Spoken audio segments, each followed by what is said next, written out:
I hope they figured out it. There, you can feel it boiling. I haven't felt it this like contentious between the players' unions, the players, and the MLB itself in a long time. It's really boiling for a lot of things, including this whole uniform fiasco that's been going on. I mean, that has been awful this year. They gave Nike the rights. Nike gave it out to Fanatics, who Fanatics is known to be they're pretty shitty company. Their details and their quality is usually crap. This has been a bitch for a long time. People don't buy a lot of their stuff anymore because of that. It's from Fanatics. Well, and I don't put all of it on Fanatics here because Nike did give them parameters to work within, right? Mm-hmm. So they're very cheaply made.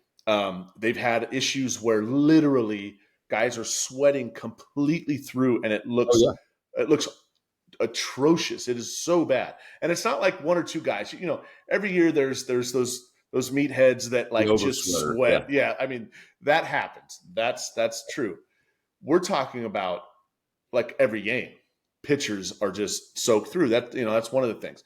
Guys sliding into third, and literally the entire seam, their entire seam is ripping all the way up. It looks like the jeans that women wear. Yeah, no doubt. No doubt. You don't mind those, but no. Relative to baseball uniforms, you don't want to see some guy's hairy thigh hanging out of the uniform. But can I interject something about this? Go ahead. Because when I was I saw something. So this headline of this USA Today article that I found, it says MLB jersey controversy is strangely similar to hilarious Seinfeld plotline. So do you remember when George Costanza worked for the Yankees? Yeah. And he pitched cotton uniforms. Yeah. Okay. So Nike's stated goal with the MLB uniforms in recent years is to make them lighter and airier, increasing comfort and performance for players, particularly in hot summer months.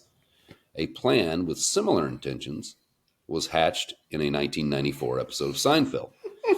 George, then working for the Yankees, pitches an idea for the team to switch from polyester to cotton after feeling Danny Tartable's jersey. Imagine playing games and your team is 5 degrees cooler than the other team, George tells then Yankee skipper Buck Showalter, who buys in immediately. Don't you think that'd be an advantage? The uniforms were a big hit in the first game for the fictional Yankees, with George reading quotes from players in the next day's paper. Wade Boggs, "What a fabric, we can finally breathe." Luis Polonia, "Cotton is king." And Paul O'Neill, "I never dreamed anything could be so soft and fluffy."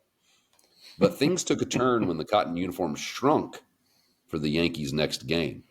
They look like they're having trouble running. They can't move. It's their uniforms. They're too tight, the announcer proclaims. They've shrunk. They're running like penguins. Ultimately, 1985 AL MVP Don Mattingly splits his pants off screen. While cotton, a natural fiber, as George notes, hasn't figured into the MLB's real changes, the Costanza incident 30 years ago was a preview of the unintended consequences brought about by dramatic tweaks to baseball uniforms. That's right. Isn't that funny? That's funny, man. Listen,